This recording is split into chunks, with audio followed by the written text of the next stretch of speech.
What's up, Furry crew? How are you? If you are new here, hi, welcome to our channel. And if you are returning, welcome back. Remember, always stay furry.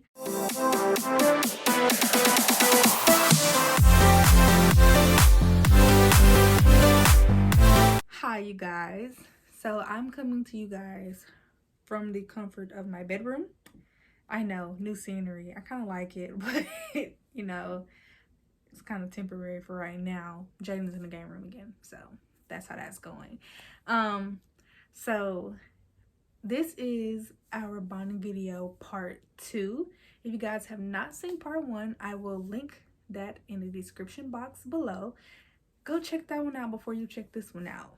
So I just want to give you guys a quick update on how S'mores and River have been doing. It's been a pretty tedious process, and the outcome is very positive. It's very good. River will be staying here. Her and S'mores are now great friends. If you guys watched the other video, then you guys know that I took S'mores on a rapid speed dating adventure, and I wanted her to get a new friend because she was showing major signs of depression. She was grunting a lot more. S'mores was very mean. S'mores had her times of having an attitude. Yes, she's fixed, but you know, she's still a girl. She has her times where she doesn't want to be bothered, and she would catch quick attitudes, and I'm like, okay, girl, I see you, girlfriend. I got you. I'll leave you alone. But it got worse when Chestnut passed away. If you guys didn't know that, also, I had a male rabbit. That was my baby. He's still my heart, and he passed away back in May. So S'mores did change a lot after his passing, and that is what made us take her on a rapid speed dating adventure. So let's fast forward to us going on a speed date. Her and River, they did really well. She was, you know, meeting other rabbits, and they weren't going. S'mores wasn't going either, so they weren't good matches, like, at all. And there was one rabbit, her and S'mores were about the same size. I think this rabbit was just a little bit bigger, and they were great. S'mores hopped in her litter box. She ate a little bit of hay, and then the rabbit got mad and they started to thump. And I was like, S'mores was just running away from, she didn't want to fight. And the girl caught up to her, the rabbit caught up to her, and then that's when they started to fight, and the breeder had to separate them because she was in there with them. And you know, I thought they would have been a good match because they were the same size, and this rabbit was so beautiful. She had a coffee color, but unfortunately that didn't work out either. So that is where River came along, and they hit it off really well. Now the problem with this is I thought that they would come home and hit it off well, but it's like they forgot who each other was, and they got in a couple fights here. So I got River on a Friday afternoon, and I had set up a nice pen in my closet. Neutral territory. S'mores has never been in my closet, and I put them together, and they had a couple circling issues, litter box issues, fighting. If S'mores was eating in litter box, River would not go near the litter box. And if River was eating and S'mores would go over there near her, she would stop eating and, you know, run away. So that's how it started off. And after a day, you know, I fed them, and they did eventually eat together. I caught them laying together, but they still weren't like besties. It was kind of just like, I'm tolerating you, because they would still fight.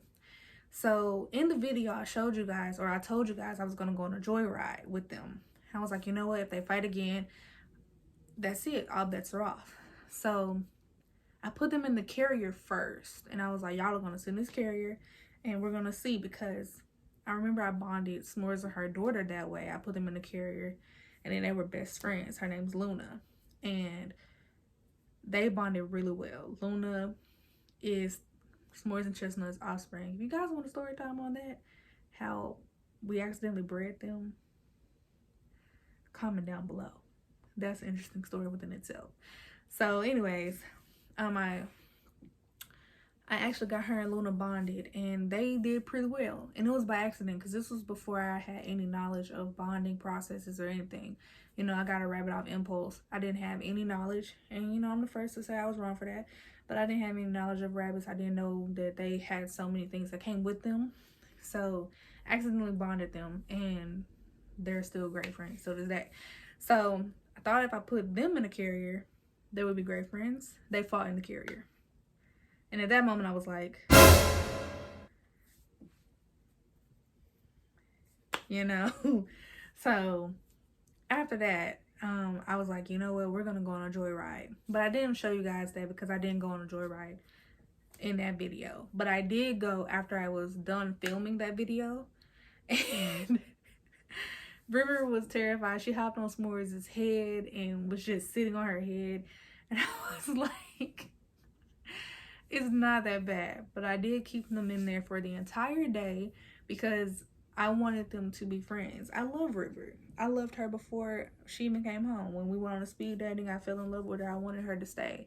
And I was like, if it doesn't work out, either we're going to have to keep them separated for the rest of their lives, or, you know, I would rather give River back than her being here alone, because she was bonded to another rabbit before she came here. So I felt like I uprooted her out of a situation. But now they are the greatest of friends. Now they actually lay together. They love eating together. They jump out the pen and run around the house together. They just are amazing together now. And it's so crazy because it's hard seeing her with another rabbit that is not Chestnut. And it's not as bad as I thought it would be. I thought that I would be like, oh my gosh, I'm replacing Chestnut. I'm still grieving, which I am still grieving, but I knew that I couldn't hold on to him when she needed to, you know, she needed to let that pain go. And I feel like River is really helping S'mores. It's like River's her emotional support, you know what I'm saying? Like, she feels better with River being around. So with that being said, I want to give you guys a few tips on the bonding process. And I'm going to give you guys the first tip, and this is regarding grief.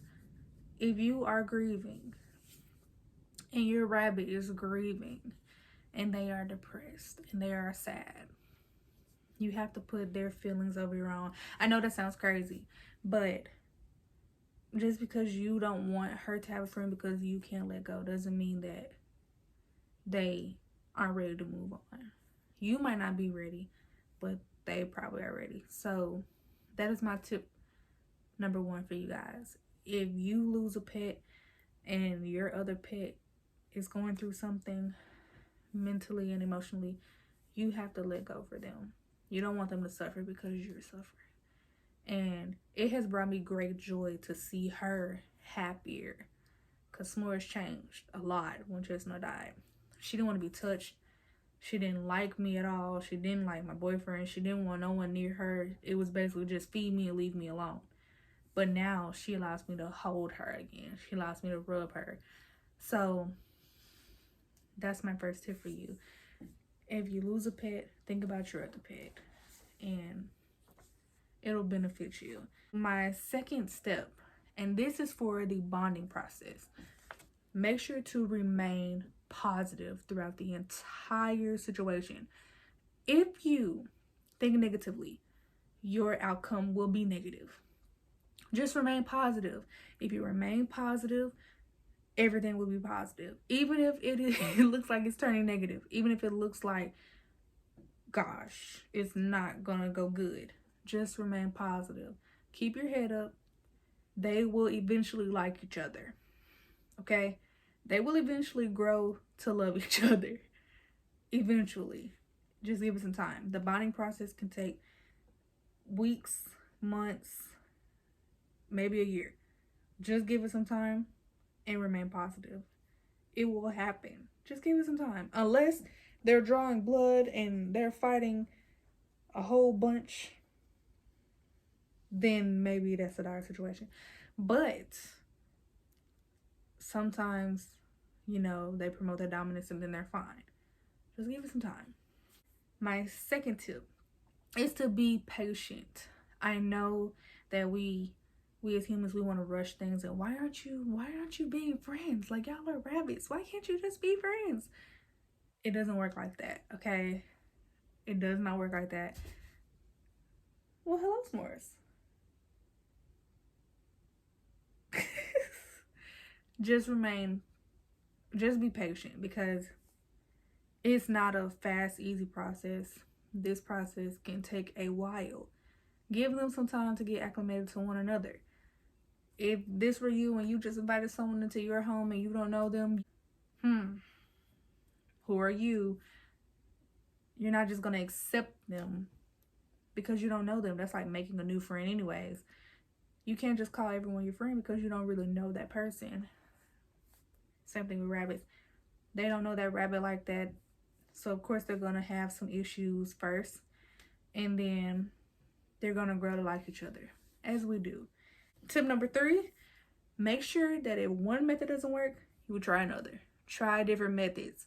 Just because this method didn't work out, do not give up. It doesn't mean you're failing. It just means that that particular method didn't work. For instance, I put them in the carrier. That method didn't work. They still fought. I put one out of the carrier. Oh yes, I didn't mention that. I put one out of the carrier and I put the other one in the carrier so they can smell each other. Because I know they have methods where you can do a divider, but I don't have the space to have a room where they're both divided. So I had to make it work the way I can make it work. So, with that being said, they still fought through the carrier while one was out of it and the other one was in it. Because I got to a point where I was like, okay, maybe if I put one up and they could smell each other first, that would help them more. That method didn't work. But the car ride did. And that has worked for me twice. So, 10 out of 10, highly recommend. Putting them in a carrier or a basket, anything that is neutral, and put them in the car. And they'll console each other and they'll learn to love each other through that. Tip number 4. Allow the bunnies some space.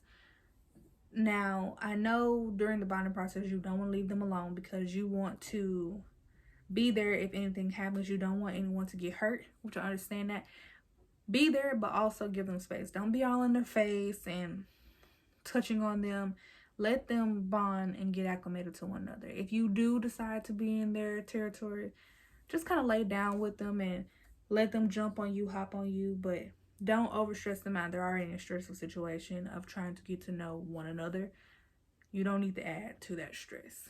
Tip number 5. This should have been my first tip, but I accidentally skipped it. Make sure you use neutral territory.